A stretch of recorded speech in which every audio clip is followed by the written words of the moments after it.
Na mtazamaji, hivi sasa Mheshimiwa Waziri wa Nchi, Ofisi ya Rais, Katibu Ofisi ya Rais, Tawala za Mikoa, Serikali za Mitaa na Idara Maalum za SMZ, Mheshimiwa Masud Ali Mohamed na kwenda kupitisha hotuba ya bajeti ya wizara yake kuhusiana na makadirio ya mapato na matumizi ya ofisi ya wizara hiyo.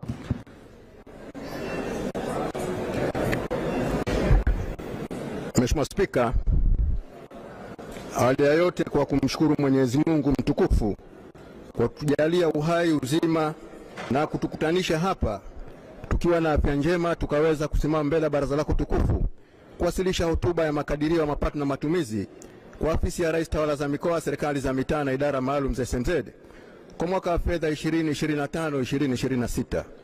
Mheshimiwa Spika, naomba kutoa hoja kwamba baraza lako tukufu likae kwa madhumuni ya kupokea, kujadili utekelezaji wa bajeti ya mwaka 2024-2025 na hatimaye kuidhinisha makadirio ya mapato na matumizi ya fedha kwa Ofisi ya Rais, Tawala za Mikoa, Serikali za Mitaa na Idara Maalum za SMZ kwa mwaka wa fedha 2025-2026. Mheshimiwa Spika, naomba kutumia nafasi hii kuwashukuru na kuwapongeza Mheshimiwa Dr. Samia Suluhu Hassan, Rais wa Jamhuri ya Muungano wa Tanzania, na Mheshimiwa Dr. Hussein Ali Mwinyi, Rais wa Zanzibar na Mwenyekiti wa Baraza la Mapinduzi kwa jitihada zao wanazozichukua kudumisha amani, utulivu, mshikamano na kuleta maendeleo ya taifa letu. Mheshimiwa Spika, nichukue nafasi hii kuendelea kuwapongeza kwa dhati Mheshimiwa Dr. Samia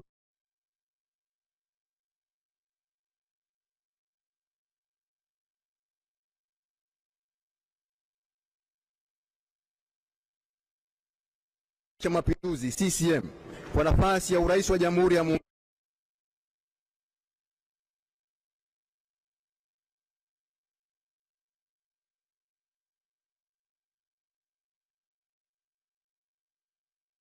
kwa dhati Mheshimiwa Dr. Hussein Ali Mwinyi, Rais wa Zanzibar na Mwenyekiti wa Baraza la Mapinduzi, ambaye pia ni kamanda mkuu wa Idara Maalum za SMZ, kwa namna ya kipekee alivyoziwezesha ofisi yake hii na kutekeleza mipango thabiti na madhubuti, ikiwemo kuziimarisha idara maalum za SMZ kwa kila hali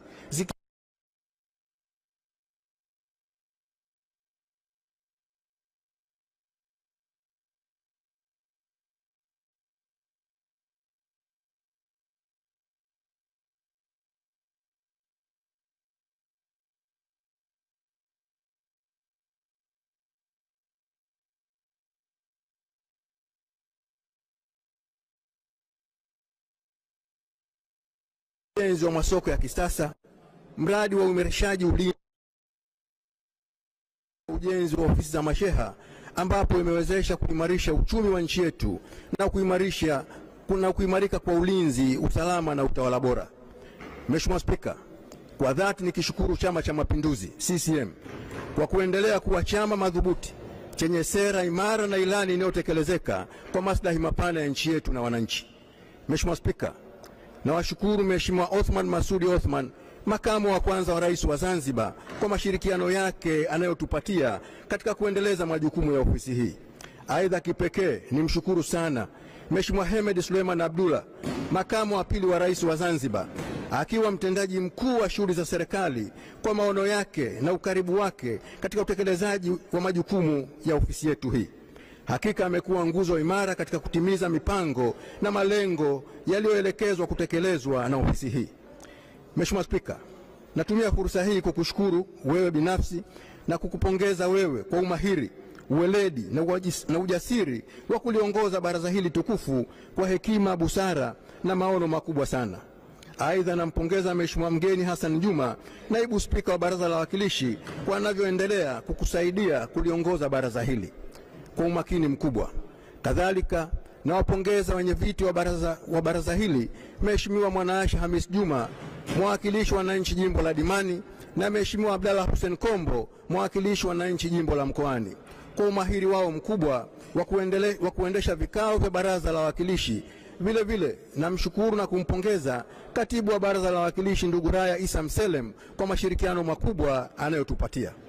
Mheshimiwa Spika, nitumie fursa hii kumpongeza sana Mheshimiwa Machano Othman Said, mwakilishi wa wananchi jimbo la Mfenesini, kwa kuiongoza kamati ya kusimamia afisi za viongozi wakuu wa kitaifa kwa hekima, busara na uadilifu kwa kipindi cha miaka 5 cha uongozi wake. Amekuwa nguzo imara na amekuwa kiongozi wa kupigiwa mfano na kuwa ni chachu ya mafanikio yanayopatikana katika ofisi yetu hii. Mheshimiwa Spika, shukurani na pongezi pia ziwaendee Mheshimiwa Makamu Mwenyekiti Mheshimiwa Mariam Thani Juma, mwakilishi wa wananchi jimbo la Gando, wajumbe wa kamati Mheshimiwa Musa Fum Musa, mwakilishi wa wananchi jimbo la Kiwani, Mheshimiwa Abdalla Abaswadi, mwakilishi wa wananchi jimbo la Nungwi, Mheshimiwa Haji Shaban Waziri, mwakilishi wa wananchi jimbo la Uzini, Mheshimiwa Suleiman Harub Suleiman, mwakilishi wa wananchi jimbo la Kiembe Samaki, Mheshimiwa Jamal Kasim Ali, mwakilishi wa wananchi jimbo la Magomeni, na Mheshimiwa Zaina Abdalla Salim, mwakilishi viti maalum mkoa wa Magharibi kichama. Aidha, nawashukuru makatibu wa kamati ndugu Ali Alawi Ali, ndugu Mwanaisha Muhammad Kheri, ndugu Shawana Muhammad Haji na msaidizi wa mjumbe wa kamati ndugu Amina Abed Hamed kwa mashirikiano makubwa aliyotupatia. Kwa hakika hatuna cha kuilipa kamati hii isipokuwa kuwatakia kila laheri wajumbe wote na kuombea dua njema kwa Mwenyezi Mungu. Mheshimiwa Spika, baada ya utangulizi huo ulioambatana na shukurani na pongezi, naomba uniruhusu sasa kuwasilisha hotuba yangu ya makadirio ya mapato na matumizi ya Ofisi ya Rais Tawala za Mikoa, Serikali za Mitaa na Idara Maalum za SMZ kwa mwaka 2025-2026. Mapitio ya mapato na matumizi kwa mwaka wa fedha 24-25.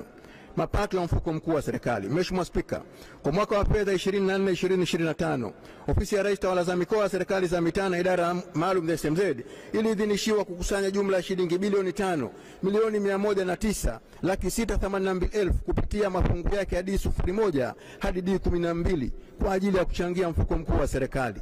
Hadi kufikia Machi 31, 2025, ofisi imefanikiwa kukusanya jumla ya shilingi bilioni 3,126,960,563 sawa na asilimia 61. Upatikanaji wa ujumla wa fedha za matumizi. Mheshimiwa Spika, kwa mwaka wa fedha 24-25 nililiomba baraza lako tukufu kuidhinisha shilingi bilioni 350 12,745,000 kwa ajili ya matumizi ya kazi za kawaida na kazi za maendeleo za Ofisi ya Rais Tawala za Mikoa, Serikali za Mitaa na Idara Maalum za SMZ.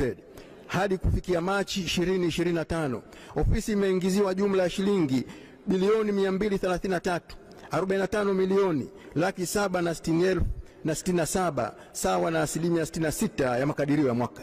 Kati ya fedha hizo shilingi bilioni 138,520,580,756 sawa na asilimia 95 zimetumika kulipa mishahara, na shilingi 18 bilioni 390,247,752 sawa na asilimia 53 zilitumika kwa matumizi mengineyo. Shilingi 13 bilioni 449,138,671 sawa na asilimia 64 zimetumika kuzipatia ruzuku mamlaka za serikali za mitaa, wakala wa ulinzi wa jeshi la kujenga uchumi na tume ya utumishi ya idara maalum za SMZ, na shilingi 62 bilioni 575,796,888 sawa na asilimia 42 zilitumika kwa kazi za maendeleo. Upatikanaji wa fedha kwa kila fungu D01 hadi D12. Mheshimiwa Spika, kwa mwaka wa fedha 24-25, ofisi za makao makuu fungu D01 iliidhinishiwa matumizi ya shilingi 97 bilioni 269,16,000. Hadi kufikia Machi 2025, shilingi 46 bilioni 1,116,213,101 zimepatikana sawa na asilimia 47 ya makadirio ya mwaka.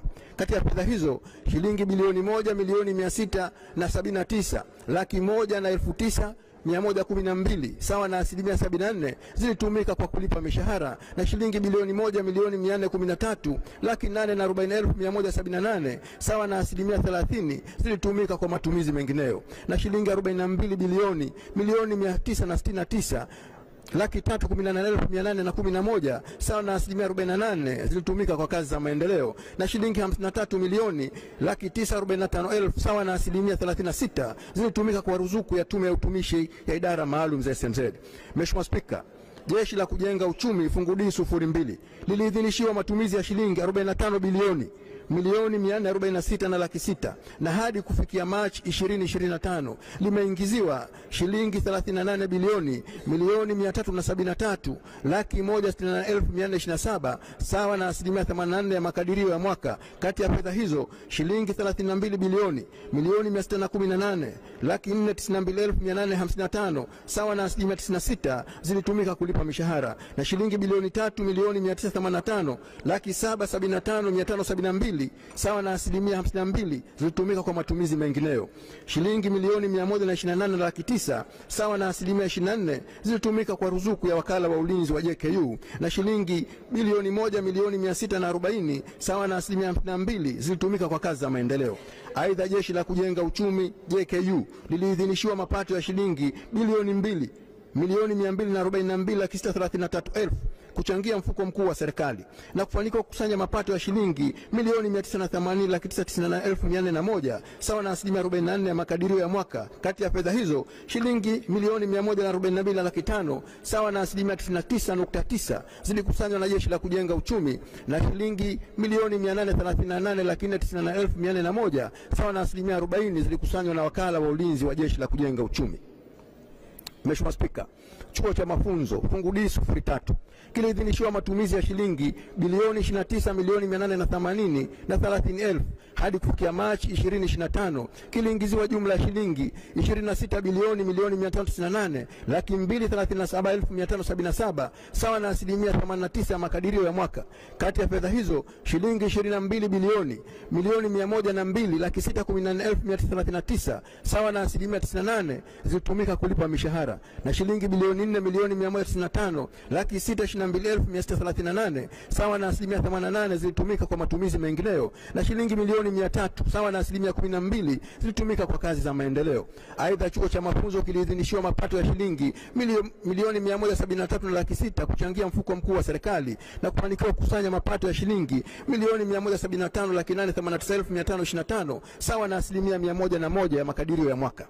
Mheshimiwa Spika, kikosi cha kuzuia magendo KMKM fungu D 04 kiliidhinishiwa matumizi ya shilingi bilioni 44 milioni 584 na 40,000 hadi kufikia Machi 2025 kiliingiziwa jumla ya shilingi bilioni 35 milioni 959 laki 222,956 sawa na asilimia 81 ya makadirio ya mwaka. Kati ya fedha hizo shilingi 32 bilioni milioni 915 laki 615,233 sawa na asilimia 94 zilitumika kulipa mishahara, na shilingi bilioni 2 milioni 443 laki 6,723 sawa na asilimia 55 zilitumika kwa matumizi mengineyo, na shilingi milioni 600 sawa na asilimia 12 zilitumika kwa kazi za maendeleo.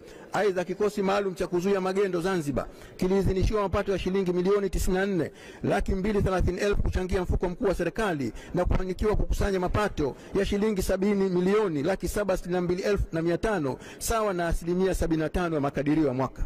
Mheshimiwa Spika, kikosi cha zimamoto na uokozi Zanzibar KZU fungu D 05 kiliidhinishiwa matumizi ya shilingi 58 bilioni milioni 207 laki 259,000 hadi kufikia Machi 2025 kiliingiziwa shilingi 28 bilioni 11 milioni laki 777,302 sawa na asilimia 48 ya makadirio ya mwaka. Kati ya fedha hizo shilingi 17 bilioni milioni 292 laki 571,696 sawa na asilimia 100 zilitumika kulipa mishahara. Shilingi bilioni 2 milioni 275 laki 199,690 sawa na asilimia 63 zilitumika kwa matumizi mengineyo, na shilingi bilioni 8 milioni 444 laki 5,916 sawa na asilimia 23 zilitumika kwa kazi za maendeleo. Aidha, kikosi cha zimamoto na uokozi kiliidhinishiwa kukusanya mapato ya shilingi milioni 153 laki 747,000 kuchangia mfuko mkuu wa serikali, na kufanikiwa kukusanya mapato ya shilingi milioni 101 laki 987,820 sawa na asilimia 66 ya makadirio ya mwaka. Mheshimiwa Spika, kikosi cha volunteer Zanzibar KVZ fungu D 06 kiliidhinishiwa matumizi ya shilingi 34 bilioni milioni 584 laki 3 hadi kufikia Machi 2025 kiliingiziwa jumla ya shilingi 33 bilioni milioni 214 laki 266,536 sawa na asilimia 97 makadirio ya mwaka. Kati ya fedha hizo shilingi 23 bilioni laki 5 5,831,209 sawa na asilimia 102 zilitumika kulipa mishahara, na shilingi bilioni 1,971,992,666 sawa na asilimia 63 zilitumika kwa matumizi mengineyo, na shilingi bilioni 8,236,442,661 sawa na asilimia 94 zilitumika kwa kazi za maendeleo.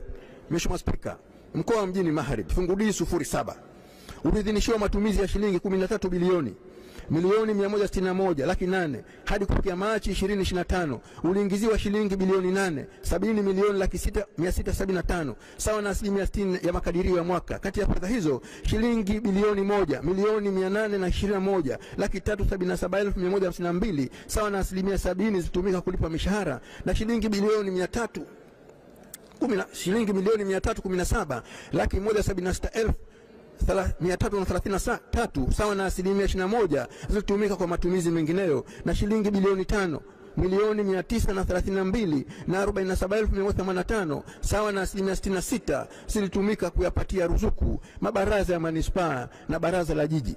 Aidha, mkoa wa Mjini Magharibi uliidhinishiwa kukusanya mapato ya shilingi 54,600,000 kuchangia mfuko mkuu wa serikali na kuweza kuchangia mapato ya shilingi 21,760,000 sawa na asilimia 40 ya makadirio ya mwaka. Kwa upande wa mabaraza ya manispaa Mjini Magharibi A na Magharibi B yaliidhinishiwa kukusanya mapato ya ndani ya shilingi bilioni 9,392,823,400 na kufanikiwa kukusanya shilingi bilioni 4,809,598,273 sawa na asilimia 76 ya makadirio ya miezi 9 na asilimia 51 ya makadirio ya mwaka. Mheshimiwa Spika, mkoa wa Kusini Unguja fungu D 08 liliidhinishiwa matumizi ya shilingi bilioni 4,294,600 hadi kufikia Machi 2025 uliingiziwa shilingi bilioni 2,60,379,261 sawa na asilimia 48 ya makadirio ya mwaka. Kati ya fedha hizo shilingi bilioni 1,370,861,046 sawa na asilimia 67 zitumika kulipa mishahara, na shilingi bilioni 181,300,000 shilingi bilioni 181,359,862 sawa na asilimia 33 zitumika kwa matumizi mengineyo, na shilingi bilioni 1,177,703,468 sawa na asilimia 70 zitumika kwa ruzuku za baraza la mji kati na halmashauri ya wilaya ya Kusini Unguja. Aidha, mkoa wa Kusini Unguja uliidhinishwa kukusanya mapato ya shilingi 57,035,000 kuchangia mfuko mkuu wa serikali na kuweza kukusanya mapato ya shilingi 13,970,000 sawa na asilimia 24 ya makadirio ya mwaka. Kwa upande wa baraza la mji kati na halmashauri ya wilaya ya Kusini waliidhinishwa kukusanya mapato ya ndani ya shilingi bilioni 2,723,712,800 na kufanikiwa kukusanya mapato ya shilingi bilioni 1,737,131,135 sawa na asilimia 100 ya makadirio ya miezi 9 na asilimia 64 ya makadirio ya mwaka. Mheshimiwa Spika, mkoa wa Kaskazini Unguja fungu D 09 uliidhinishiwa matumizi ya shilingi bilioni 5,266,600 hadi kufikia Machi 2025 uliingiziwa jumla ya shilingi bilioni 3,486,699,026 sawa na asilimia 66 ya makadirio ya mwaka. Kati ya fedha hizo shilingi bilioni 1,465,570,705 sawa na asilimia 72 zilitumika kulipa mishahara, na shilingi milioni 226,494,632 sawa na asilimia 30 zilitumika kwa matumizi mengineyo, na shilingi bilioni 1,794,633,689 sawa na asilimia 73 zilitumika kwa ruzuku za baraza la manispaa Kaskazini A na baraza la mji Kaskazini B. Aidha, mkoa wa Kaskazini Unguja uliidhinishiwa matumizi ya shilingi 37,553,000 kuchangia mfuko mkuu wa serikali na kusanya jumla ya shilingi milioni 5,510,000 sawa na asilimia 15 ya makadirio ya mwaka. Kwa upande wa baraza la manispaa Kaskazini A na baraza la mji Kaskazini B yaliidhinishiwa kusanya mapato ya ndani ya shilingi bilioni 4,480,101,950 na kukusanya shilingi bilioni 2,4,704,238 sawa na asilimia 76 ya makadirio ya miezi 9 na asilimia 55 ya makadirio ya mwaka. Mheshimiwa Spika, mkoa wa Kusini Pemba fungu D 10 uliidhinishiwa matumizi ya shilingi bilioni 5,859,000 hadi kufikia Machi 2025 uliingiziwa shilingi bilioni 4,364,800 67,653 sawa na 74% ya makadirio ya mwaka. Kati ya fedha hizo shilingi bilioni 1,129,143,541 sawa na 74% zitumika kulipa mishahara, na shilingi bilioni 280 milioni 280,213,884 sawa na 32% zitumika kwa matumizi mengineyo, na shilingi bilioni 2,955,510,278 sawa na 86% zitumika kwa ruzuku za baraza la manispaa ya Chake Chake na baraza la mji mkoani. Aidha, mkoa wa Kusini Pemba uliidhinishiwa kusanya mapato ya shilingi 47,116,000 kuchangia mfuko mkuu wa serikali na kusanya jumla ya shilingi milioni 7,633,099 sawa na 16% ya makadirio ya mwaka. Kwa upande wa baraza la manispaa Chake Chake na baraza la mji mkoani yaliidhinishwa kusanya mapato ya ndani ya shilingi bilioni 1,427,863,000 na kuweza kukusanya jumla ya shilingi milioni 784,793,055 sawa na 70% ya makadirio ya miezi 9 na 55% ya makadirio ya mwaka. Mheshimiwa Spika, mkoa wa Kaskazini Pemba fungu D 11 uliidhinishwa matumizi ya shilingi bilioni 5,12,700,000 hadi kufikia Machi 2025 uliingiziwa jumla ya shilingi bilioni 2,754,367,564 sawa na 55% ya makadirio ya mwaka. Kati ya fedha hizo shilingi bilioni 196,055,517 sawa na 73% zitumika kulipa mishahara, na shilingi milioni 241,917,000 sawa na 26% zilitumika kwa matumizi mengineyo, na shilingi bilioni 1,416,365,047 sawa na 55% zilitumika kwa ruzuku za baraza la mji Wete na halmashauri ya wilaya Micheweni. Kwa upande wa baraza la mji Wete na halmashauri ya wilaya Micheweni walipangiwa kusanya mapato ya ndani ya shilingi milioni 920 na kusanya jumla ya shilingi milioni 539,932,479 sawa na 59% ya makadirio ya mwaka na 80% ya makadirio ya miezi 9.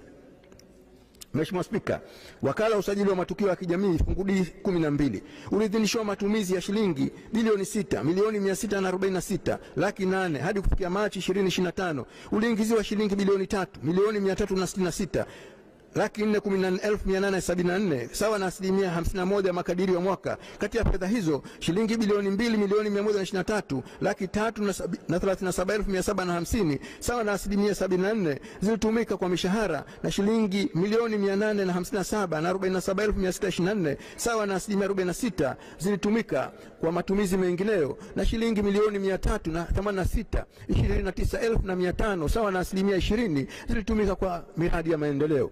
Aidha, wakala uliidhinishwa kusanya mapato ya shilingi bilioni 2,231,810,000 kuchangia mfuko mkuu wa serikali na kusanya shilingi bilioni 1,747,450,248 sawa na 78% ya makadirio ya mwaka. Mafanikio ya utekelezaji wa malengo ya programu za idara za makao makuu fungu D 01. Mheshimiwa Spika, kwa mwaka wa fedha 24-25 jumla ya malengo 13 yalipangwa kutekelezwa na idara za makao makuu ya ofisi, ambapo utekelezaji wake ni kama ifuatavyo: kuendelea kutekeleza mradi wa kuimarisha ulinzi na usalama Zanzibar. Mheshimiwa Spika, ofisi imeanza kutekeleza shughuli zote zilizopangwa katika mradi wa kuimarisha ulinzi na usalama. Miongoni mwa shughuli zilizotekelezwa ni kuimarisha uwezo wa kijeshi wa idara maalum za SMZ kwa kuzipatia vifaa vya kijeshi vya kisasa, mifumo ya mawasiliano ya ulinzi na vitendea kazi. Utekelezaji wa mradi huu umechangia usalama wa Zanzibar kwa kuhakikisha usalama wa wananchi dhidi ya vitendo vya kihalifu na vya uvunjifu wa amani na utulivu vinadhibitiwa wakati wote ili amani na utulivu viweze kutamalaki. Kuanza ujenzi wa mradi wa kituo cha mabasi ya kisasa na maegesho katika eneo la Bwawa la Mwarekwerekwe. Mheshimiwa Spika, ofisi imekamilisha maandalizi na taratibu zote za ujenzi wa kituo cha mabasi ya kisasa na maegesho katika eneo la Bwawa la Mwarekwerekwe. Taratibu hizo ni pamoja na kumpata mshauri elekezi na mkandarasi wa ujenzi. 3. Kuanza ujenzi wa chuo cha mafunzo cha kisasa cha Hanyagwe Mchana. Mheshimiwa Spika, ofisi imefanikiwa kukamilisha taratibu za ujenzi wa chuo cha mafunzo kipya cha kisasa huko Hanyagwe Mchana. Mshauri elekezi aliyepatikana ni wakala wa majengo Zanzibar ZBA, na mkandarasi wa ujenzi ni kampuni ya ujenzi ya chuo cha mafunzo, ambapo hatua za awali za ujenzi imeshaanza na cha chuo cha mafunzo, ikiwemo kuweka lengo la mradi huu ni kuweka mazingira mazuri kwa wanafunzi na mahabusu. Mradi huu unalenga pia kuimarisha mfumo wa haki jinai nchini ndani ya chuo. Kusimamia utekelezaji wa mradi wa ujenzi wa ofisi za masheha. Mheshimiwa Spika, ofisi imesimamia ujenzi wa ofisi za waheshimiwa masheha ambapo jumla ya ofisi 64 zimekamilika na kukabidhiwa, ambapo baadhi zimeanza kutoa huduma kwa wananchi wa shehia husika. Zoezi la kukabidhi ofisi hizo 64 kwa masheha husika lilifanyika tarehe 10 mwezi wa 4 2025 katika shehia ya Matetema, wilaya Kaskazini B, mkoa wa Kaskazini Unguja. Uzinduzi wa masoko ya Mwanakwerekwe, Jumbi na Chwini. Mheshimiwa Spika, tuliahidi kuyazindua na kuyatumia masoko ya Mwanakwerekwe, Jumbi na Chwini, ambapo utekelezaji wake umefanyika mwezi Oktoba 2024 kwa masoko ya Mwanakwerekwe na Jumbi. Masoko hayo yalizinduliwa rasmi na Mheshimiwa Dr. Hussein Ali Mwinyi, Rais wa Zanzibar na Mwenyekiti wa Baraza la Mapinduzi, na yameanza kutumika kuanzia mwezi wa Disemba 2024. Kufanya ukarabati mkubwa wa jengo la ofisi ya mdhamini Pemba. Mheshimiwa Spika, tuliahidi na tumefanikiwa kufanya ukarabati mkubwa wa jengo la ofisi kuu Pemba ambalo lilikuwa chakavu, ambao kwa sasa baada ya ukarabati kukamilika mwezi Novemba 2024 linaonekana kwa hadhi ya ofisi. Utekelezaji wa mradi wa Kijani Pemba. Mheshimiwa Spika, ofisi imesimamia utekelezaji wa mradi wa Kijani Pemba unaotekelezwa na jumuiya ya OCAS kwa miji ya Wete na Micheweni na jumuiya ya Livya kwa miji ya Chake Chake na Mkoani chini ya ufadhili wa Umoja wa Ulaya kwa maana ya EU. Kuzipatia serikali za mitaa vifaa vya kisasa vya usafi. Mheshimiwa Spika, serikali imeagiza magari ya kisasa 29 na vifaa vingine vya usafi kwa ajili ya kuziwezesha manispaa, mabaraza ya miji na halmashauri zetu za Unguja na Pemba kutekeleza jukumu la usafi kwa ufanisi. Tayari baadhi ya magari ya kubebea makontena makubwa ya kuhifadhia taka yamewasili pamoja na makontena 30 yameshawasili nchini. Maendeleo ya jumuiya zisizo kiserikali NGO Zanzibar. Mheshimiwa Spika, mchango NGOs katika kusaidia maendeleo ya Zanzibar kwa mwaka wa fedha 2024-2025 umeongezeka kwa asilimia 68 ikilinganishwa na mwaka jana 2023-2024. Hadi kufikia Machi 2025, jumla ya shilingi 79 bilioni 1,656,297,914 na senti 7 zilitumiwa na NGOs 196 kwa mujibu wa ripoti zao za kifedha. Sehemu ya fedha hizo zimetumika katika utekelezaji wa miradi mbalimbali ya maendeleo kwa wananchi wa mijini na vijijini kama inavyoonekana katika kiambatanisho nambari 4. Kuboresha maendeleo ya viwanda vya idara maalum za SMZ. Mheshimiwa Spika, ofisi imeendelea kuboresha maendeleo ya viwanda vya idara maalum za SMZ vilivyopo makao makuu ya KVZ Mtoni. Viwanda vimeboreshwa kwa kupatiwa mashine mpya 13 na malighafi mbalimbali. Aidha, viwanda vimeweza kuweka mfumo wa tehama kwa lengo la kuhakikisha huduma zake zinatolewa kwa njia za kidijitali. Kuimarisha mfumo wa mafunzo wa idara maalum za SMZ. Mheshimiwa Spika, ofisi imefanikiwa kuimarisha mfumo wa mafunzo wa idara maalum za SMZ. Mafunzo endelevu kwa maafisa na wapiganaji yametolewa ambayo yamewajengea uwezo wa kukabiliana na hali mbalimbali za kiusalama. Mafunzo hayo yalijumuisha mafunzo ya afisa kadeti wa Jeshi la Kujenga Uchumi na kikosi cha Valanti ya Zanzibar. Upandishaji hadhi halmashauri ya wilaya ya Kusini na halmashauri ya wilaya Micheweni. Mheshimiwa Spika, tuliahidi ofisi imekamilisha taratibu za kufanya tathmini ya kina ambayo imezingatia matakwa ya sheria namba 7 ya mwaka 2014, sheria ya mamlaka za serikali za mitaa, katika kuzipandisha hadhi mamlaka za serikali za mitaa. Mheshimiwa Spika, naomba kulitaarifu baraza lako tukufu kwamba serikali imeridhia na kupandisha hadhi baraza la mji kati kuwa manispaa na halmashauri ya wilaya ya Kusini kuwa baraza la mji. Hatua nyingine zinazofuata za utekelezaji wa maamuzi hayo ya serikali zitaanza katika mwaka wa fedha 2025-2026. Mafanikio ya utekelezaji wa programu za idara maalum za SMZ. Mheshimiwa Spika, kwa mwaka wa fedha 2024-2025, idara maalum za SMZ zilipanga kutekeleza malengo makuu 17 ambao utekelezaji wake ni kama ifuatavyo. 1. Kuimarisha mazingira ya kazi na makazi ya maafisa na wapiganaji wa idara maalum za SMZ. Kikosi maalum cha kuzuia magendo KMKM kimefanikiwa kujenga mahanga na afisi katika kambi yake ya Kizimkazi, kimejenga jengo la afisi ya ghorofa 1 katika kambi yake ya Bwefum na kimejenga bwalo la maafisa la ghorofa 1 katika kambi yake ya Wete. Majengo yote hayo yamefunguliwa rasmi mwezi Januari 2025 na yameanza kutoa huduma kwa maafisa na wapiganaji wa kikosi maalum cha kuzuia magendo Zanzibar. B. Jeshi la Kujenga Uchumi. limekamilisha ujenzi wa jengo la ofisi kuu ya JKU Wawi Pemba na kuendeleza ujenzi wa mahanga ya kisasa ya ghorofa katika eneo la Ngambwa Gombani Pemba, ambapo ujenzi wake umefikia 50%. Kikosi cha zimamoto na uokozi KZU kimefanikiwa kuanza na kukamilisha ujenzi wa vituo vya zimamoto na uokozi katika shehia ya Mkanyageni Pemba, wilaya ya Mkoani, na shehia ya Kiwengwa, wilaya ya Kaskazini B. Vituo hivyo vimezinduliwa rasmi katika maadhimisho ya miaka 61 ya mapinduzi matukufu ya Zanzibar. Chuo cha mafunzo kimefanikiwa kukamilisha ujenzi wa jengo la makao makuu ya chuo cha mafunzo Kilimani lenye ghorofa 4 ambao ufunguzi wake umefanyika mwezi Januari 2025, ambalo kwa sasa linatoa huduma. Kikosi cha volunteer Zanzibar KVZ kimefanikiwa kujenga mahanga 10 katika kambi zake za Pangatupu, Micheweni, Pujini, Kikungwi na Mwanyanya, pamoja na kuanza kujenga majengo ya ofisi ya ghorofa 1 katika kambi za Kiashange na Pujini. Vile vile kikosi cha volunteer Zanzibar imejenga uzio wa kambi zake za Micheweni na Ndugu Kitu Pemba. Kuimarisha huduma za zimamoto na uokozi Zanzibar.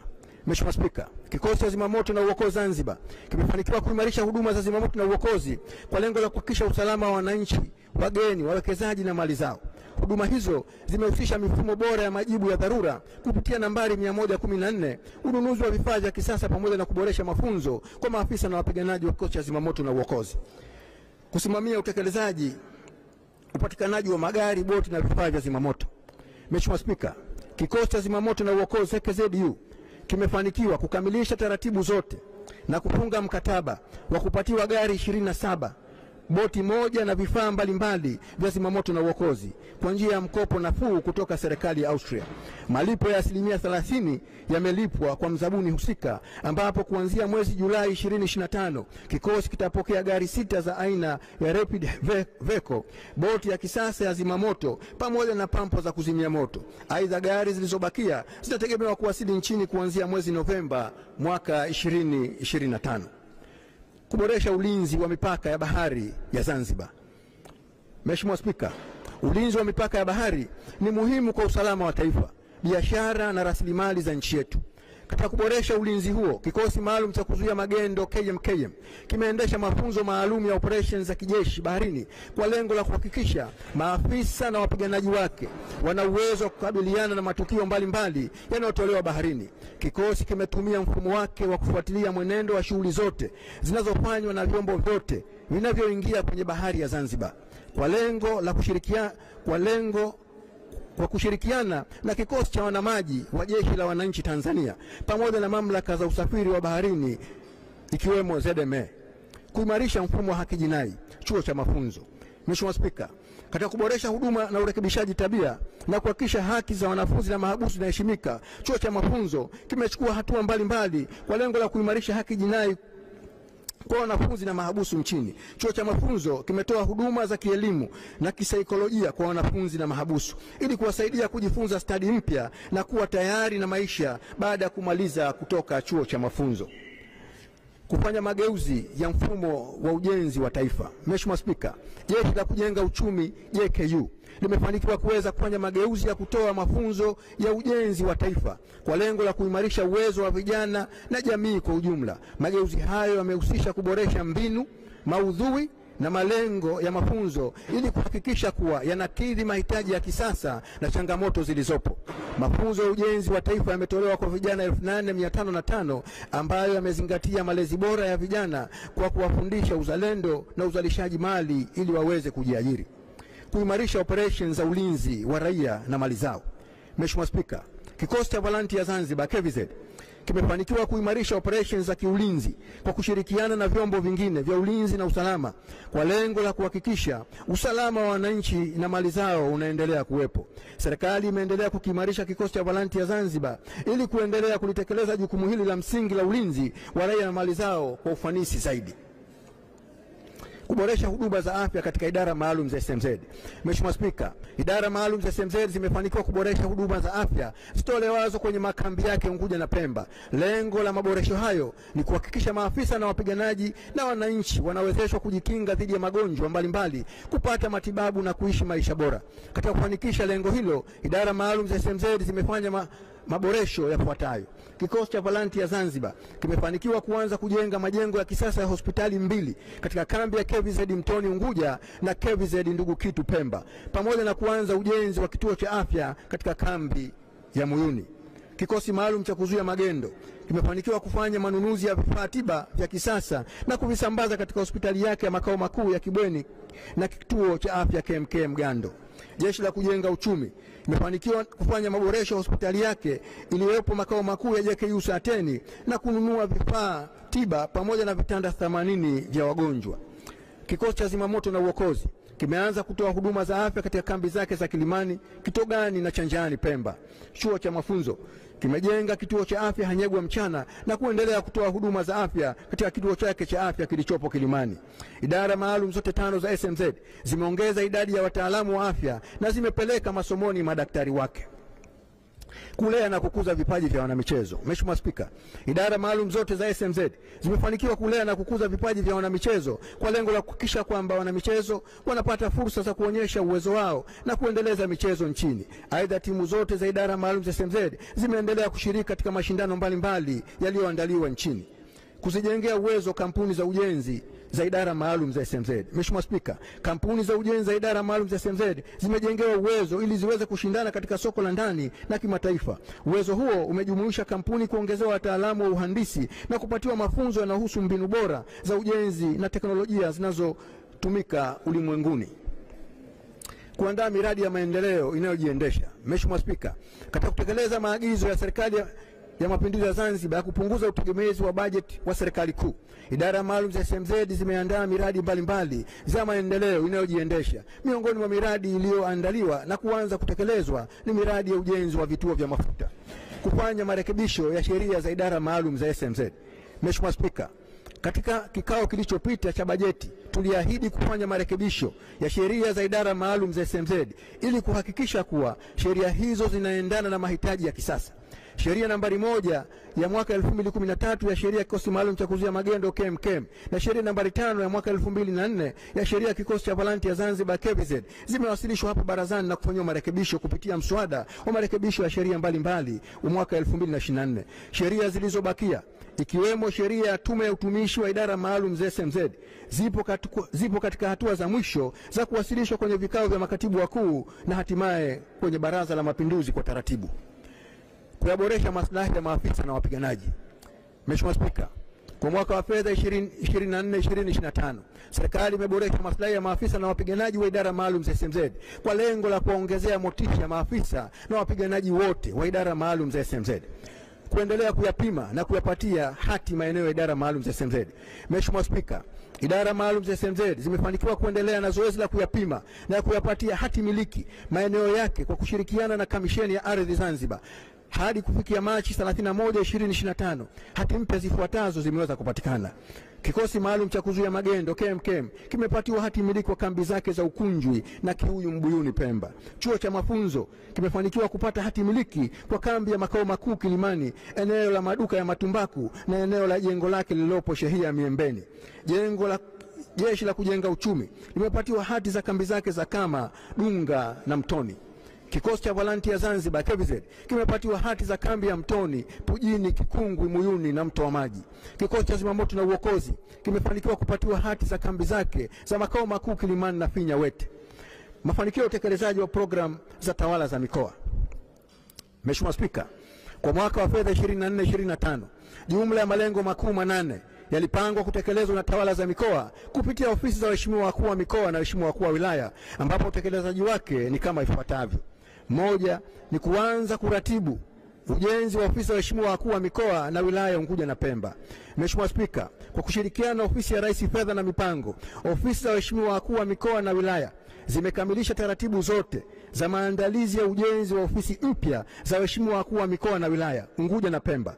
Taratibu hizo zimejumuisha upatikanaji wa maeneo ya ujenzi wa ofisi, michoro ya ujenzi husika na ithibati ya wakala wa majengo Zanzibar ZBA. Ujenzi rasmi wa ofisi hizo unatarajiwa kuanza katika mwaka wa fedha 25-26. Kudumisha amani, utulivu, umoja na mshikamano. Mheshimiwa Spika, kamati za ulinzi na usalama za mikoa na wilaya zina jukumu maalum za kuhakikisha usalama na utulivu wa nchi raia na mali zao. Kamati hizo zimeweza kutatua masuala mbalimbali ya kiusalama kupitia vikao 178 vilivyofanyika ambao vilijadili masuala ya kiusalama, ufuatiliaji wa sera na miongozo ya serikali, uandishi wa daftari la wapiga kura wapya, kusimamia utekelezaji wa miradi ya maendeleo ya kisekta katika mikoa. Mheshimiwa Spika, kwa mafanikio makubwa, ofisi za waheshimiwa wakuu wa mikoa na wilaya zimesimamia utekelezaji wa miradi ya maendeleo ya serikali na sekta binafsi inayotekelezwa ndani ya mikoa ya Unguja na Pemba,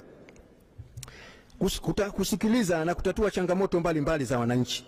Mheshimiwa Spika, moja ya kazi kubwa inayofanywa na waheshimiwa wakuu wa mikoa na waheshimiwa wakuu wa wilaya na waheshimiwa masheha ni kusikiliza na kutatua changamoto zinazowakabili wananchi katika maeneo yao kwa kushirikiana na sekta husika, kufanya suluhu ya migogoro ya ardhi kwa kushirikiana na Wizara ya Ardhi na Maendeleo ya Makazi.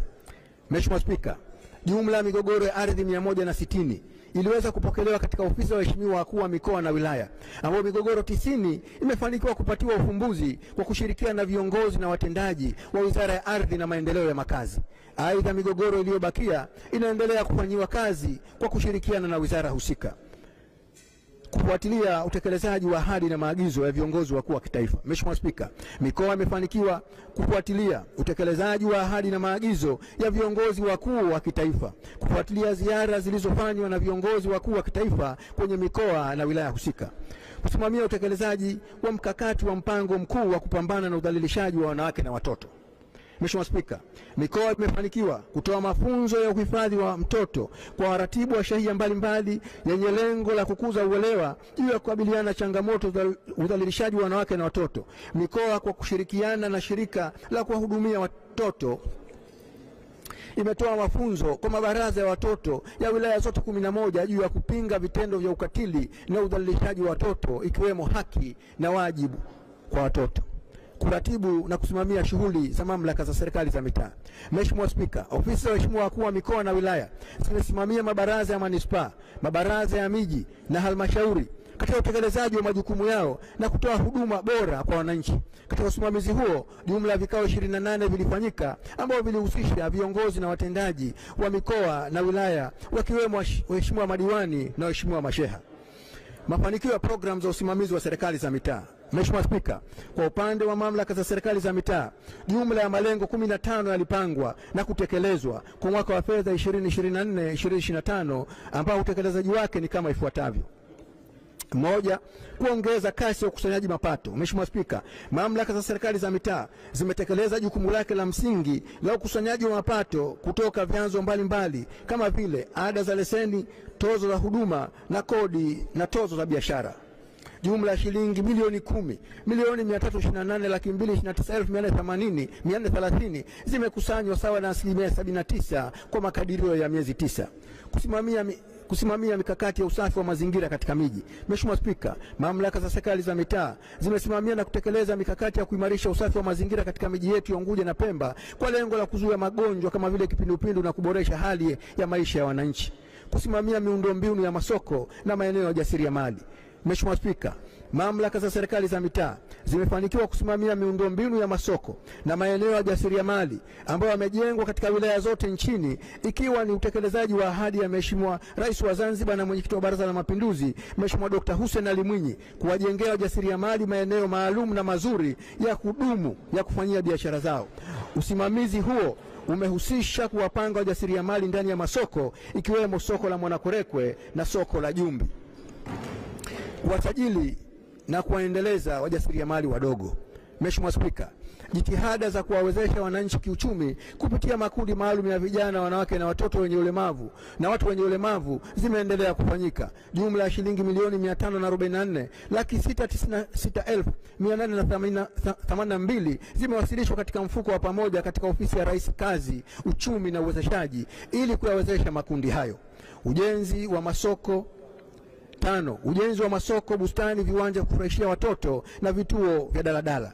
Mheshimiwa Spika, mamlaka za serikali za mitaa katika kutekeleza miradi ya maendeleo ziliahidi kujenga masoko, bustani, viwanja vya kufurahishia watoto, stendi na vituo vya daladala katika maeneo yao kupitia fedha za mapato ya ndani ambao utekelezaji wake ni kama ifuatavyo.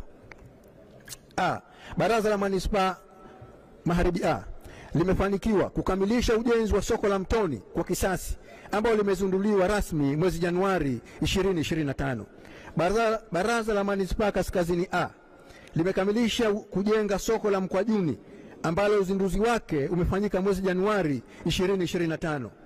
Baraza la Manispaa Chake Chake limefanikiwa kujenga soko la vitongoji na kukamilisha ujenzi wa bustani ya Mwanamashungi ambao umezinduliwa rasmi mwezi Januari 2025.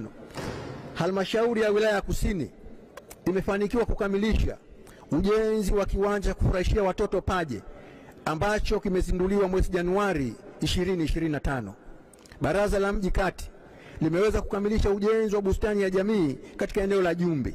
Baraza la Mji Kaskazini B limefanikiwa kukamilisha ujenzi wa soko la Kitope na limekamilisha maandalizi ya ujenzi wa soko la Mahonda.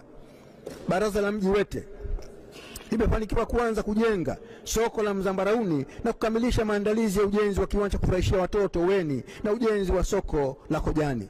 Halmashauri ya Wilaya ya Micheweni imefanikiwa kujenga vituo 4 vya kusubiria daladala na imekamilisha maandalizi ya mradi wa ujenzi wa kiwanja kufurahishia watoto Tumbe na ujenzi wa soko la Micheweni. Baraza la Mji Mkoani limefanikiwa kumpata mkandarasi wa ujenzi wa soko la Kengeja ambaye ni kampuni ya ujenzi ya Kikosi cha Valanti ya Zanzibar KVZ. Baraza la Manispaa Mjini limeanza kujenga soko la Haji Tumbo kwa hatua ya kwanza. Baraza la Manispaa Magharibi B limekamilisha maandalizi wa ujenzi wa maegesho katika eneo la Mombasa sokoni na ujenzi wa soko katika eneo la Dimani. Utekelezaji wa miradi ya wadi. Mheshimiwa Spika, mamlaka za serikali za mitaa zimeendelea kutekeleza miradi mbalimbali ya waheshimiwa madiwani katika ngazi za wadi kupitia fedha za makusanyo ya mapato ya ndani. Miradi iliyotekelezwa imejumuisha ujenzi wa madarasa, uchimbaji wa visima, uwekaji wa taa za mitaani, ujenzi wa vivuko na miundombinu mbalimbali. Mafanikio ya wakala usajili wa matukio ya kijamii. 1. Kuunganisha mfumo wa usajili wa matukio ya kijamii na mifumo mingine ya taasisi. Mheshimiwa Spika, ofisi ya wakala wa usajili wa matukio ya kijamii kwa mwaka wa fedha 2024-2025 ilipanga kuunganisha mfumo wa usajili wa matukio ya kijamii na mifumo ya taasisi 15 ambao hadi kufikia Machi 2025 jumla ya taasisi 15 zilizopangwa ziliweza kuunganishwa sawa na 100% ya utekelezaji. Kufanya uhakiki wa vyeti vya kuzaliwa mitandaoni, online certification. Mheshimiwa Spika, ofisi ya wakala wa usajili wa matukio ya kijamii imeanzisha huduma ya uhakiki wa vyeti vya kuzaliwa mtandaoni ili kurahisisha upatikanaji wa huduma kwa wananchi. Kwa kipindi cha miezi 9, jumla ya maombi 4462 yamepokelewa na kufanyiwa kazi. 3. Kuweka mifumo ya kiusalama ya usajili wa matukio ya kijamii.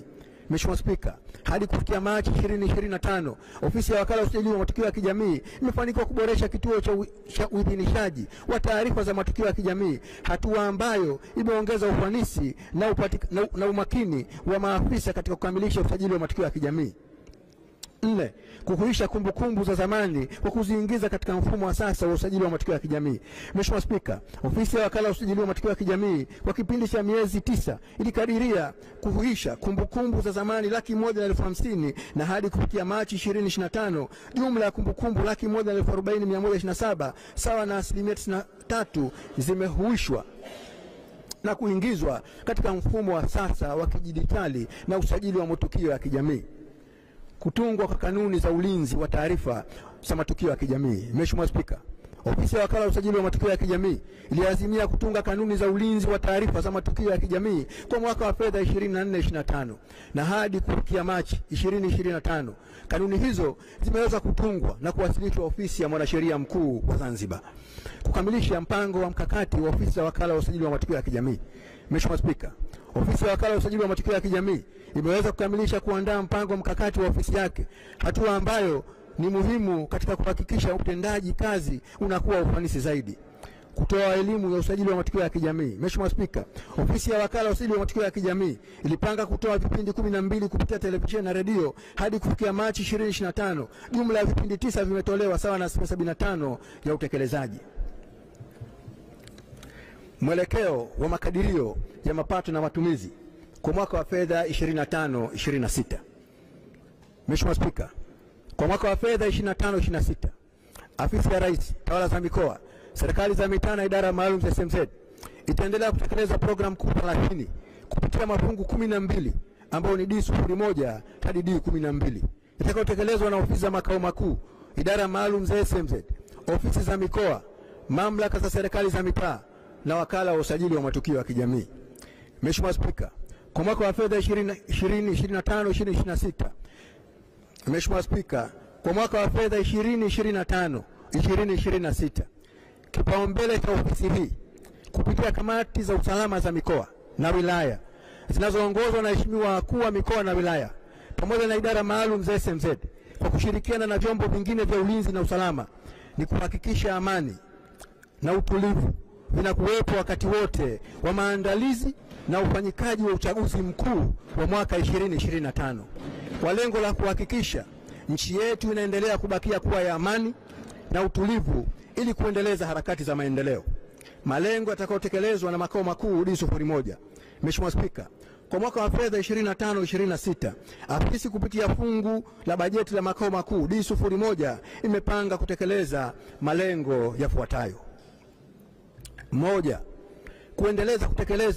Kuendeleza utekelezaji wa mradi wa kuimarisha ulinzi na usalama Zanzibar ili kuhakikisha amani inaendelea kushamiri wakati wote. B. Serikali imepanga kuanza rasmi ujenzi wa mradi wa kituo cha mabasi ya kisasa na maegesho katika eneo la bwawa la Mwanakwerekwe. C. Kuendeleza ujenzi wa chuo cha mafunzo Hanyegwe Mchana. D. Kuendeleza na utekelezaji wa mradi wa ujenzi wa ofisi za waheshimiwa masheha ambazo zaidi ya ofisi 100 zitajengwa Unguja na Pemba. E. Kuratibu ujenzi wa mradi wa ujenzi wa ofisi za waheshimiwa wakuu wa mikoa na wakuu wa wilaya kwa kushirikiana na ofisi ya Rais Fedha na Mipango. Kuendelea kuratibu mradi wa Pemba Kijani unaofadhiliwa na Umoja wa Wilaya kwa miji ya Chake Chake, Uwete, Mkoani na Micheweni. Kuimarisha usajili na uratibu wa jumuiya zisizo kiserikali NGOs Zanzibar.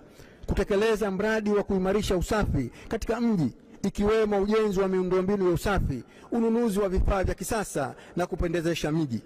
Kusimamia utekelezaji wa mradi wa kukabiliana na mabadiliko ya tabia nchi ngazi ya jamii katika mamlaka za serikali za mitaa kwa kushirikiana na mshirika wa maendeleo wa Benki ya Dunia. Kukamilisha mchakato wa upatikanaji wa sheria mpya ya utumishi ya idara maalum za SMZ. Kumaliza kuyapima maeneo yote ya kambi za idara maalum za SMZ. Kuangalia upya maslahi ya waheshimiwa madiwani na waheshimiwa masheha. Kuanza maandalizi ya ujenzi wa masoko ya kisasa Kibanda Maiti Unguja na soko la Chake Chake Pemba. Masoko haya yatafanana na masoko ya kisasa ya Jumbi na Mwanakwerekwe. Kuanza maandalizi ya mradi wa uimarishaji ofisi ya wakala wa usajili wa matukio ya kijamii Zanzibar. Malengo yatakayotekelezwa na idara maalum za SMZ kuanzia fungu D02 hadi D06.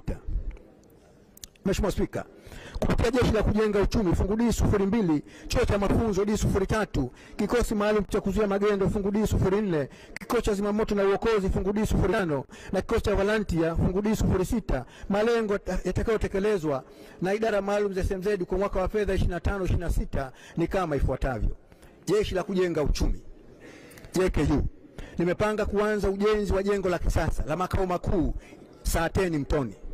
Kuendeleza ujenzi wa mahanga ya maafisa na wapiganaji JKU Ngambwa Pemba na kuanza kujenga dahalia ya skuli ya sekondari na skuli ya ufundi JKU Mtoni. Aidha, jeshi la kujenga uchumi litatekeleza mradi wa ujenzi wa jengo la makao makuu ya wakala wa ulinzi JKU. Kikosi maalum cha kuzuia magendo Zanzibar kimepanga kuimarisha nguvu za ulinzi wa doria na uokozi baharini, kutekeleza miradi ya maendeleo ambayo ni ujenzi wa kituo cha uzamiaji na uokozi Kisimkazi, ununuzi wa vifaa vya uzamiaji na uokozi, kuanza maandalizi ya ujenzi wa makao makuu ya KMKM Kibweni, kuanza ujenzi wa hanga la wapiganaji KMKM Bwefum na kufanya ukarabati wa kambi zake zote za Unguja na Pemba. Chuo cha mafunzo kimepanga kuimarisha huduma za urekebishaji tabia kwa wanafunzi, kuimarisha shughuli za kilimo kwa kuweka mifumo ya umwagiliaji na kuendelea na mradi wa ujenzi wa mahanga Hanyegwe Mchana na Langoni. Aidha, chuo cha mafunzo kimepanga kununua magari ya kubebea wanafunzi na mahabusu kwa kuwapeleka na kuwarejesha katika vyombo vya sheria. Kikosi cha zimamoto na uokozi kimepanga kufanya ukaguzi wa usalama wa moto katika majengo kwa kuimarisha huduma za uokozi na uzimaji moto katika maeneo ya utalii na uwekezaji pamoja na viwanja vya ndege, kuendeleza ujenzi wa vituo vya zimamoto na uokozi, ujenzi wa mahanga, kuanza maandalizi ya ujenzi wa jengo la makao makuu ya zimamoto Kilimani na kusimamia upatikanaji wa vitendea kazi ikiwemo magari ya zimamoto. Kikosi cha volunteer Zanzibar KVZ kimepanga kukamilisha ujenzi wa mahanga na ofisi na ujenzi wa hospitali za KVZ Mtoni na Ndugu Kitu na kuanza ujenzi wa kiwanja cha mpira cha kisasa cha KVZ Mtoni.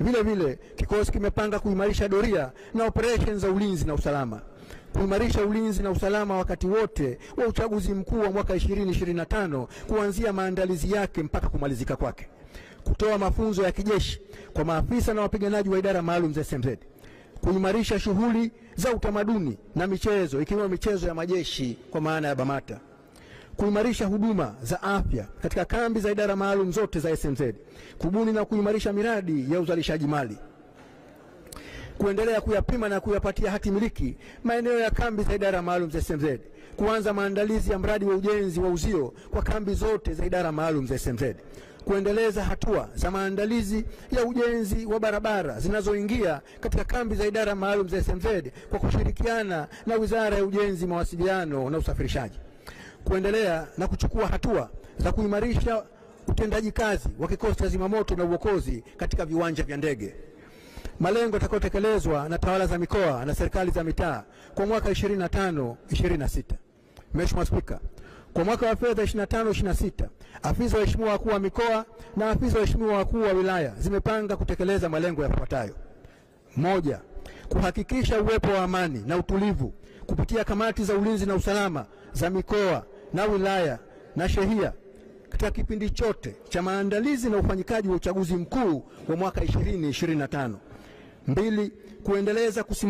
Kuendelea kusimamia amani na utulivu ili kuhakikisha wananchi wanafanya shughuli zao za kimaendeleo, kiuchumi na kijamii. Kuratibu na kusimamia shughuli za serikali za ndani ya mikoa. D. Kutoa huduma za utawala na uendeshaji katika ngazi ya mikoa, wilaya na shehia. E. Kusimamia utendaji kazi na uwajibikaji wa mamlaka za serikali za mitaa. Kuendelea kushirikiana na sekta mbalimbali za serikali na binafsi kusimamia utekelezaji wa miradi ya maendeleo katika mikoa na wilaya. Kufuatilia utekelezaji wa ahadi na maagizo ya viongozi wakuu wa kitaifa, kufuatilia ziara wanazofanya kwenye mikoa na wilaya. Mheshimiwa Spika, katika usimamizi wa mamlaka za serikali za mitaa, malengo yafuatayo yamepangwa kutekelezwa: A.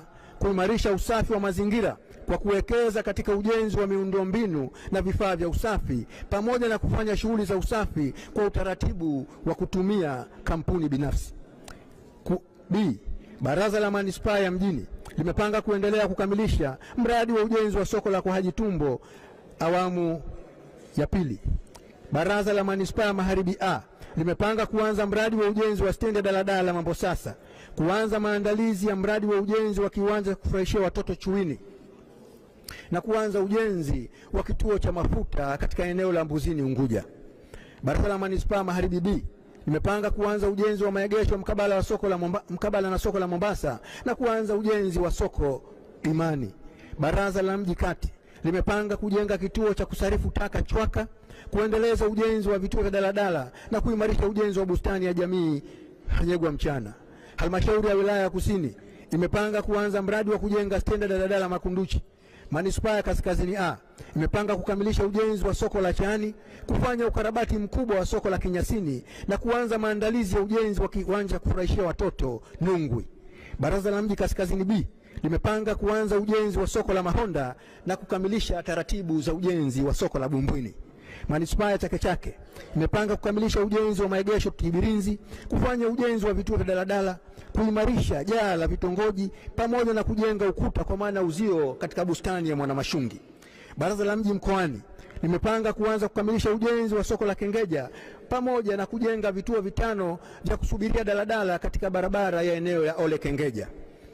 Baraza la Mji Wete limepanga kukamilisha mradi wa ujenzi wa soko la Mzambarauni na kuanza ujenzi wa soko la Kojani, ujenzi wa kiwanja kufurahishia watoto Weni na kuanza maandalizi ya ujenzi wa bustani ya Jamhuri Wete.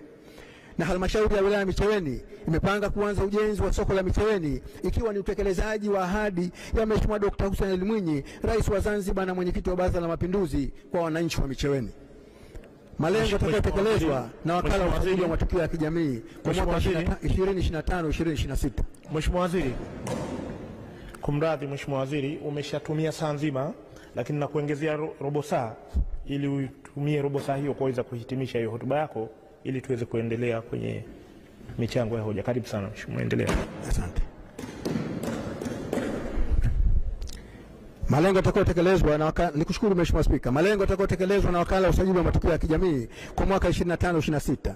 Mheshimiwa Spika, ofisi ya wakala wa usajili wa matukio ya kijamii D12 kwa mwaka wa fedha 2025-26 umepanga kutekeleza malengo yafuatayo. Moja ni kuanza ujenzi wa kituo cha urejeshaji wa huduma za matukio ya kijamii baada ya majanga. Kuanza ujenzi wa ofisi ya usajili wa matukio ya kijamii katika wilaya Kaskazini B Mahonda. Kuingiza kumbukumbu za zamani za usajili na mifumo ya usajili wa matukio ya kijamii kwa njia ya kielektroniki. Kufanya mapitio ya mkataba wake wa huduma kwa wateja. Kuendelea kutoa elimu ya usajili wa matukio ya kijamii. Kuendeleza usajili wa matukio ya kijamii Zanzibar kwa ufanisi zaidi. Maombi ya kuidhinishiwa mapato ya matumizi kwa kila fungu D1 mpaka D12. Mheshimiwa Spika, ili kuweza kutekeleza malengo yaliyokusudiwa, naliomba baraza lako tukufu kuidhinisha mapato na matumizi ya afisa rais tawala za mikoa, serikali za mitaa na idara maalum za SMZ kwa kila fungu la bajeti kuanzia D01 hadi D12 kwa mwaka wa fedha 2025-2026 kama ifuatavyo. Mheshimiwa Spika, naomba kuidhinishiwa matumizi ya shilingi bilioni 100,616,970 kwa fungu D01 ambalo mapato na matumizi yake yatasimamiwa na katibu mkuu wa ofisi ya rais tawala za mikoa, serikali za mitaa na idara maalum za SMZ. Kati ya fedha hizo, shilingi bilioni 2,272,300,000 ni mishahara na shilingi bilioni 5,920,800,000 ni matumizi mengineyo na shilingi milioni 301,900,000 ni ruzuku ya tume ya utumishi ya idara maalum za SMZ na shilingi bilioni 92,121,970,000 ni kazi za maendeleo, ambapo kati ya hizo za maendeleo shilingi 81,750,000 ni fedha za SMZ na shilingi bilioni 10,371,970,000 ni fedha za wahisani. Mheshimiwa Spika, naomba kuidhinishiwa matumizi ya shilingi 71,852,300,000 kwa fungu D02 ambao mapato na matumizi yake yatasimamiwa na kamanda mkuu wa Jeshi la Kujenga Uchumi. Kati ya fedha hizo shilingi 46,715,900,000 ni mishahara na shilingi bilioni 9,864,000 ni matumizi mengineyo.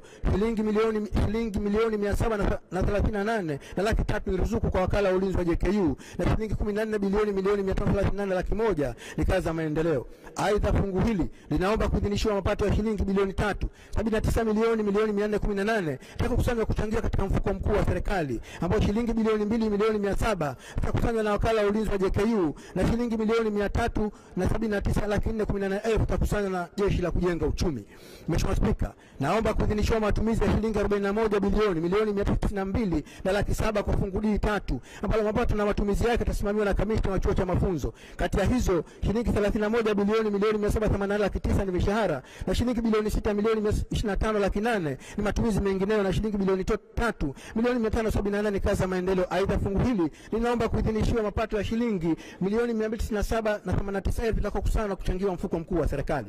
Mheshimiwa Spika, naomba kuidhinishiwa matumizi ya shilingi 69 bilioni 1,655,300,000 fungu D04 ambalo mapato na matumizi yake yatasimamiwa na kamanda mkuu wa kikosi maalum cha kuzuia magendo. Kati ya fedha hizo shilingi 55 bilioni 1,200,000 ni mishahara na shilingi bilioni 9,455,000 na 300,000 ni matumizi mengineyo na shilingi bilioni 5 ni kazi za maendeleo. Aidha, fungu hili linaomba kuidhinishiwa mapato ya shilingi bilioni 290,763,000 yatakayokusanywa na kuchangiwa mfuko mkuu wa serikali. Mheshimiwa Spika, naomba kuidhinishiwa mapato ya shilingi 54 bilioni 1,538,957,000 kwa fungu D07 ambalo mapato na matumizi yake yatasimamiwa na kamishna wa kikosi cha zimamoto na uokozi. Kati ya fedha hizo shilingi 24 bilioni 1,951,100 ni mishahara na shilingi bilioni 3,827,800,000 ni matumizi mengineyo na shilingi 25 bilioni 760,057,000 ni kazi za maendeleo, ambao kati ya fedha hizo shilingi bilioni 5,550,000 ni fedha za SMZ na shilingi 20 bilioni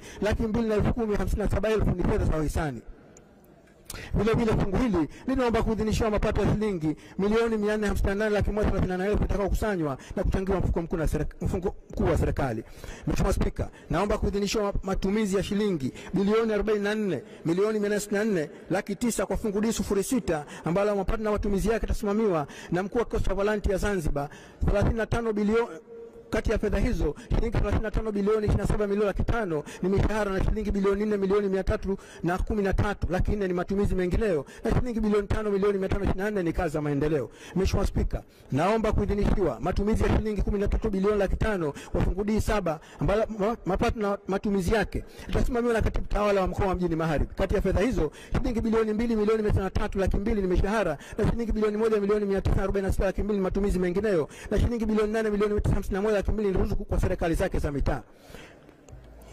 Mheshimiwa Spika, fungu D07 linaomba kuidhinishiwa mapato ya shilingi 80,500,000 yatakayokusanywa kuchangia mfuko mkuu wa serikali. Aidha, fungu D07 linaomba kuidhinishiwa mapato ya ndani ya shilingi bilioni 3,880,000 yatakayokusanywa na kutumiwa na Baraza la Manispaa ya Mjini. Mapato ya ndani ya shilingi bilioni 2,530,000 yatakayokusanywa na kutumiwa na Baraza la Manispaa Magharibi A, na mapato ya ndani ya shilingi bilioni 2,901,674 yatakayokusanywa na kutumiwa na Baraza la Manispaa ya Magharibi B. Mheshimiwa Spika, fungu D08 linaomba kuidhinishiwa mapato ya shilingi 58,561,000 yatakayokusanywa na kuchangia mfuko mkuu wa serikali. Aidha, fungu D08 linaomba kuidhinishiwa mapato ya ndani ya shilingi bilioni 1,955,000 yatakayokusanywa na kutumiwa na Baraza la Mji Kati, na mapato ya ndani ya shilingi bilioni 1,243,740,000 yatakayokusanywa na kutumiwa na halmashauri ya wilaya ya Kusini. Mheshimiwa Spika, naomba kuidhinishiwa matumizi ya shilingi bilioni 5,614,500,000 kwa fungu D09 ambalo mapato na matumizi yake yatasimamiwa na katibu tawala wa mkoa wa Kaskazini Unguja. Mheshimiwa Spika, fungu D09 linaomba kuidhinishiwa mapato ya shilingi 35 milioni yatakayokusanywa na kuchangiwa na mfuko mkuu wa serikali. Aidha, fungu D09 pia linaomba kuidhinishiwa mapato ya ndani ya shilingi bilioni 2,841,922,000 yatakayokusanywa na kutumiwa na Mabaraza ya Manispaa Kaskazini A, na mapato ya shilingi bilioni 1,534,000 yatakayokusanywa na kutumiwa na Baraza la Mji Kaskazini B. Mheshimiwa Spika, naomba kuidhinishiwa matumizi ya shilingi bilioni 6,218,900,000 kwa fungu D10 ambalo mapato na matumizi yake yatasimamiwa na katibu tawala wa mkoa wa Kusini Pemba. Mheshimiwa Spika, fungu D10 linaomba kuidhinishiwa mapato ya shilingi 40,596,000 yatakayokusanywa na kuchangiwa katika mfuko mkuu wa serikali. Kadhalika, fungu hili linaomba kuidhinishiwa makusanyo ya ndani ya shilingi milioni 880,000 yatakayokusanywa na kutumiwa na Baraza la Mji chake na shilingi milioni 426,640,000 yatakayokusanywa na kutumiwa na Baraza la Mji mkoani. Mheshimiwa Spika, naomba kuidhinishiwa matumizi ya shilingi bilioni 5,464,500,000 kwa fungu D11 ambalo mapato na matumizi yake yatasimamiwa na katibu tawala wa mkoa wa Kaskazini Pemba.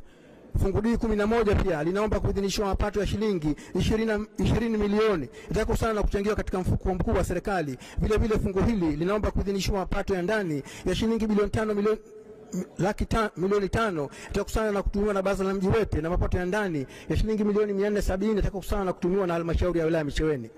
Mheshimiwa Spika, naomba kuidhinishiwa matumizi ya shilingi bilioni 8,134,200,000 kwa fungu D12 ambalo mapato na matumizi yake yatasimamiwa na mkurugenzi mtendaji wa afisi ya wakala wa usajili wa matukio ya kijamii. Kati ya fedha hizo shilingi bilioni 3,185,700,000 ni mishahara na shilingi bilioni 2,248,000 ni matumizi mengineyo na shilingi bilioni 3,500,000 ni kazi za maendeleo. Aidha, fungu D12 naomba kuidhinishiwa mapato ya shilingi bilioni 4,698,000 na laki 4 na 4,000 yatakayokusanywa na mfuko na kuchangiwa katika mfuko mkuu wa serikali.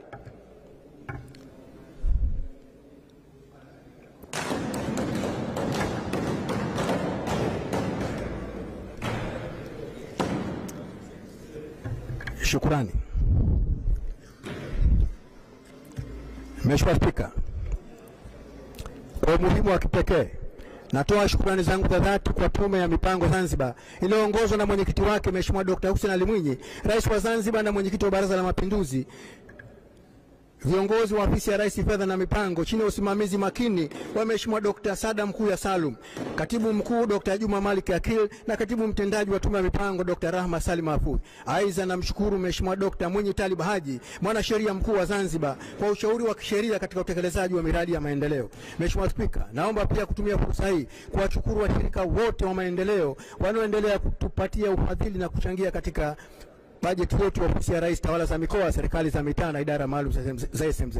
Mheshimiwa Spika, kwa dhati kabisa napenda kuwashukuru watendaji wa ofisi hii na taasisi zilizo chini yake kwa kufanya kazi kwa umahiri, weledi, ufanisi na moyo wa uzalendo kwa maslahi ya taifa letu. Shukrani maalum nazitoa kwa Katibu Mkuu ndugu Isa Mahfoudh Haji, Naibu Katibu Mkuu ndugu Mikidadi Mbaruk Mzee, makamanda wote wa idara maalum za SMZ, waheshimiwa wakuu wa mikoa wote, waheshimiwa wakuu wa wilaya wote, waheshimiwa mamea, wakurugenzi, waheshimiwa madiwani, pamoja na viongozi wote wa ofisi ya Rais, tawala za mikoa, serikali za mitaa na idara maalum za SMZ.